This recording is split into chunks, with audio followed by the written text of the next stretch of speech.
بندریای خانم در ولسوالی دشت قلعه ولایت تخار یگانه گذرگاه مرزی میان ولایت تخار و کشور تاجیکستان است. هرچند این نقطه مرزی ظرفیت وصل کردن دو کشور را دارد، اما وجود دریای آمو و نبود پل بر فرازیان مانع اصلی آغاز داد و ستد و رفت و آمد میان دو کشور در این ولایت است.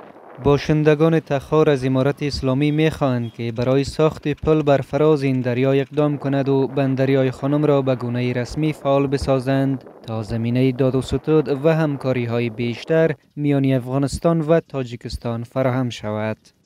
باز شوه بازار مشترک در ولسوالی دشت قلعه چی داره؟ یکی در خوشبادین در خطاس او طرف او قدر چی نداریم. در ولسوالی دشت قلعه در بندر آی خانم وجود داره. یک کشتی است که در روی کشتی ها چی میشه و اینا. اگر در بازار مشترک در اینجا حدودا چند مدت پیش گفته شده بود که جور میشوند. اگر بازار مشترک در اینجا جور شوه بسیار دیگه خرید پروش ایجاد زیاد میشه. مثلا بازار ما رونق پیدا میکنه، مردم ما رونق پیدا میکنه. گپی مورد کوکچو یا دریای آمی که بازار مشترک است هم جاله بینه یک پول ما شما نداریم، یک مشکل آب مشکل هم بازار ما شما نداریم. تو مثلا نداریم ما تجارت بکنیم بازار مشترک خیلی مرده. مسئولان محلی تخار میگویند حکومت محلی این خواست مردم را با رهبری حکومت شریک میسازد. سخنگوی مقام ولایت تخار میگوید ساخت پل و باز شدن بازار مشترک میان ولایت تخار با کشور تاجیکستان تجارت میان افغانستان و تاجیکستان را گسترش میدهد.